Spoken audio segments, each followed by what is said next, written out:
Okay အားလုံးပဲမင်္ဂလာပါเนาะကျွန်မအရှိတစ်ပတ်ကပြောခဲ့တယ်ပေါ့เนาะကလေးတွေကိုနောက်ဆုံးအချိန်နေဆရာဝန်နဲ့ပြရမယ်နောက်ဆုံးအချိန်နေကျွန်မတို့ပြောပြပေးခဲ့တယ်ပေါ့เนาะဖွင့်ပြမှုနဲ့ပတ်သက်ပြီးတော့အဲ့တော့ကျွန်မတို့ဟုတ်ပြီဆရာမရေ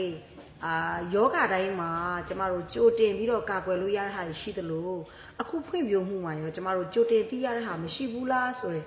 မေးတဲ့မိမိတွေရှိရပေါ့เนาะရှိမှာပါ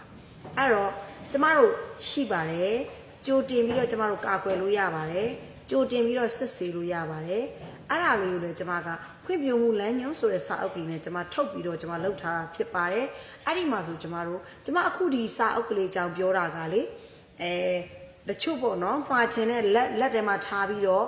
ဘယ်လိုပြောမလဲစစ်ဆေးခြင်းနဲ့မိဘတွေရှိလို့ရှိရင်လည်းကျမတို့စစ်ဆေးလို့ရမှာဖြစ်တယ်လို့ဝယ်ပြီးတော့ကျမနာမှာပြီးတော့စစ်ဆေးလို့ရမှာဖြစ်တယ်လို့ကျမကလည်းဒီမှာကျမအလင်းသိတယ်လို့ပေါ့နော်ကျမဒီမှာမျှဝေပေးသွားမှာဖြစ်ပါတယ်အဲ့ဒါကလည်းကျမဘယ်လိုပြောမလဲဝေးလံတဲ့နေရာတွေမှာနေတဲ့သူတွေဆရာဝန်နဲ့ဆွေးနွေးဖို့မဖြစ်နိုင်တဲ့သူတွေအရန်ဝေးနေတဲ့သူတွေဆိုလို့ရှိရင်ဒီဗီဒီယိုလေးကိုကြည့်ပြီးတော့ကိုယ့်ရဲ့ကလေးဒီဖွင့်ပြမှုအဆင်ပြေလားမပြေလားတကယ်ကိုဖွင့်ပြနေရလားဆိုတာကိုစစ်ဆေးကြည့်လို့ရမှာဖြစ်ပါတယ်အဲ့ဒါလေးကိုကျွန်မမျှဝေပေးမှာဖြစ်ပါတယ်ရှင်ဒါကလေးကတော့မမေတို့ကျွန်မဖွင့်ပြမှုလမ်းညွှန်ဆိုပြီးတော့နာမည်ကလေးနဲ့ကျွန်မထုတ်ထားတာပေါ့နော်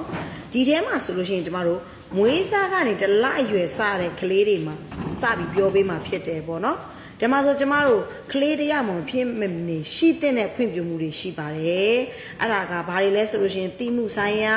လူမှုဆက်ဆံရေးဘာသာစကားရုပ်ပိုင်ဆိုင်ရာဖွင့်ပြမှုဒါတွေရှိပါတယ်